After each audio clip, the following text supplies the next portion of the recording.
Une dernière question sur un sujet différent, mais qui intéresse notre commission.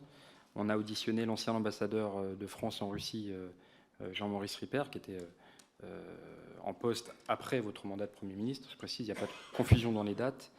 Il nous a expliqué que la Russie, en tout cas le Kremlin ou des proches, alors les termes précis, c'était que des membres de partis politiques français venaient en Russie et repartaient, ou en tout cas venaient pour financer leur campagne.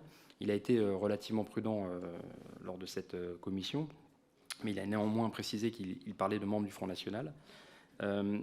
Est-ce que vous en avez eu vent du fait que des membres, hommes ou femmes politiques français, allaient chercher en Russie, alors peut-être du temps où vous étiez Premier ministre ou après, un financement? Est-ce que vous en aviez eu vent?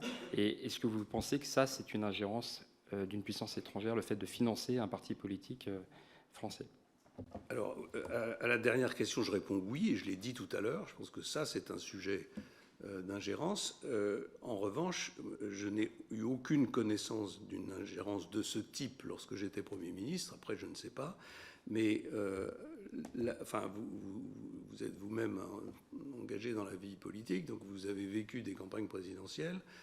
Les règles de financement des campagnes présidentielles sont aujourd'hui tellement strictes que je ne vois pas comment est-ce que une puissance étrangère peut financer une campagne présidentielle. Je ne vois pas. Autrefois, oui, ça a beaucoup existé.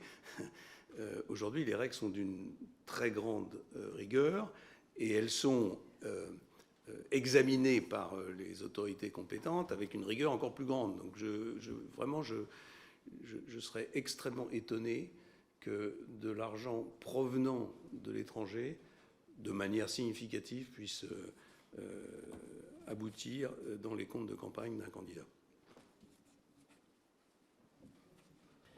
Je vous remercie. Monsieur Saint-Toul, est-ce que vous avez le temps de poser votre question?